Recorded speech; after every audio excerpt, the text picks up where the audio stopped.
တုတ်လွတ်မျက်နှာကိုဘလို့ဖြေရှင်းမလဲမင်္ဂလာပါညီမရဲ့မျက်နှိုး YouTube Channel လေးကနေကြိုဆိုပါရရှင်ညီမတို့ရဲ့ Channel လေးကနေကျမရေးဗဟုသုတတွေနေ့စဉ်တင်ပေးမှာဖြစ်တဲ့အတွက် Subscribe နဲ့ Notification ဘဲလေးကိုနှိပ်ပေးခဲ့ကြပါဦးနော်တုတ်လွတ်မျက်နှာဆိုတာကအမျိုးသားတွေအိပ်ယာပေါ်မှာစိုးရိမ်ရတဲ့ပြဿနာတစ်ခုပါလိမ်ပိုင်းဆိုင်ရာနဲ့ပတ်သက်ရင်ပြစ်မျိုးမဲ့မထင်ဖြစ်ချင်တဲ့အမျိုးသားတွေအတွက်တုတ်လွတ်မျက်နှာကအားနည်းချက်တစ်ခုလိုခံစားရမှာပါပိုဆိုးတာကအမျိုးသားတွေရဲ့ထုံးစံအတိုင်းစိတ်ကမ်းပြရမှာဒါကိုတယောက်ယောက်ကိုဖွင့်ပြောရမှာရှက်ကြပါတယ်နော်ဒီတော့တုတ်လွတ်မျက်နှာကမတက်တာပဲလိမ်မှုကိစ္စမှာထိခိုက်လာတာမာယွင်းတဲ့နေလန်းတွေနဲ့ကုသမိတာတွေဖြစ်တတ်ပါတယ်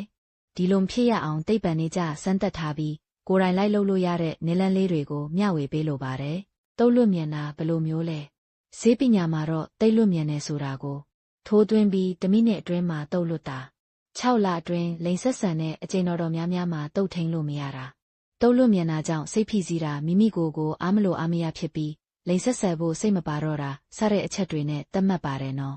တုတ်လွတ်မျက်နှာကစိတ်ပိုင်းဆိုင်ရာပြဿနာတွေကြောင့်ဥပမာအလုပ်ပင်ပန်းတာစိုးရိမ်ပူပန်စိတ်များတာဖြစ်နိုင်တယ်လို့ယောဂတွေကြောင့်လည်းဖြစ်နိုင်ပါတယ်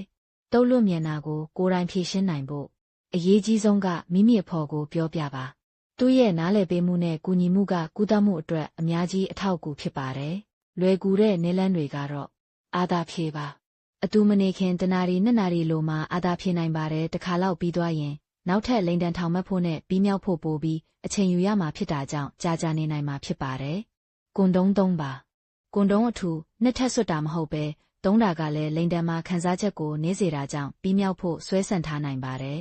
အလွှာချရင်ကဘာချတယ်ဆိုတာကိုဒီမှာအသုံးချလို့ရပါတယ်အသက်အောင်ပါအတူနေတုန်းတိတ်လွတ်ချင်လာပြီဆိုရင်အသက်ပြင်းပြင်းရှူသွင်းပြီးအောင်ချလိုက်ပါနော်ဒါကတိတ်လွတ်တာကိုထိန်းချုပ်တဲ့အာယုံကြောစနစ်ကိုခဏရက်လိုက်တယ်လို့ဖြစ်စေပါတယ်နော်အဖော်ကိုအပေါ်ကနေခိုင်းပါအတူနေတဲ့အခါအဖော်ကိုအပေါ်ကနေခိုင်းပြီးတုတ်လွတ်ချင်လာပြီဆိုရင်ဖယ်ခိုင်းလို့ရပါတယ်အာယုံလွဲပါအတူနေတဲ့အခါစက်တိုက်မနေပဲကြားထဲမှာနားပေးပါတိတ်လွတ်ချင်စိတ်ပေါ်လာပြီဆိုခဏရက်ပြီးတခြားအကြောင်းအရာတစ်ခုတွေးတာပြောတာလုပ်နိုင်ပါတယ်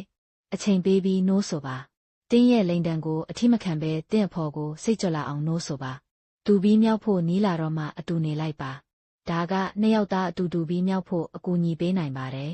လုံနိုင်တဲ့လေ့ကျင့်ခန်းတွေကတော့ The Squeeze Technique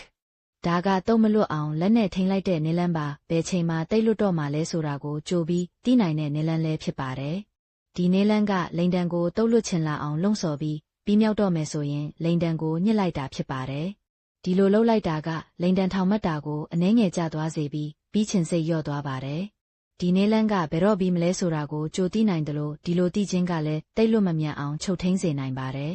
The Stop Start Method ဒါကနောက်ထပ်နေလန်းတစ်ခုပါအမျိုးသားလိန်တန်ကိုစိတ်ကြပြီးမြောက်ခါနီးထိနှိုးဆော့ပေးလိုက်ပါပြီးတော့မယ်ဆိုရင်ရက်ပြီးတုတ်လွတ်ချိန်စိတ်ကိုလုံးဝပျောက်သွားတဲ့အထိစောင့်လိုက်ပါပြီးရင်ပြန်ဆော့ပြီးခါနီးရင်ရက်ပြီးထပ်ဆောင်ပါ3ကြိမ်လောက်ထိလုပ်ပြီး4ကြိမ်မြောက်မှာတုတ်လွတ်လိုက်ပါ Kegel exercises တင်ပတ်ဆောင်ကွင်းထဲမှာရှိနေတဲ့ကြွက်သားတွေကိုတန်မာအောင်လုပ်တဲ့လေ့ကျင့်ခန်းပါဒီကြွက်သားတွေတန်မာနေရင်တုတ်လွတ်မျက်နှာကိုပို့ပြီးထိန်းရတာလွယ်ပါတယ်လေးလာချက်တစ်ခုမှာအမျိုးသားတွေကို12ပတ်ကြာအောင်တင်ပတ်ဆောင်လေ့ကျင့်ခန်းလုပ်ခိုင်းပြီးတဲ့နောက်မှာအမျိုးသားတွေကသူတို့ရဲ့တုတ်လွတ်တဲ့အာယုံကြောကိုပို့ထိန်းနိုင်ပြီးမြောက်ဖို့အချိန်ပိုကြာတာတွေ့ရပါတယ် Kegel အဆုံးထိကြည့်ရှုပေးခဲ့တဲ့အတွက်ကျေးဇူးတင်ပါတယ်ရှင်ညီမတို့ရဲ့ channel လေးကနေကျမရေးဗဟုသုတတွေနေ့စဉ်တင်ပေးမှာဖြစ်တဲ့အတွက် subscribe နဲ့ notification ဘဲလေးကိုနှိပ်ပေးခဲ့ကြပါဦးနော်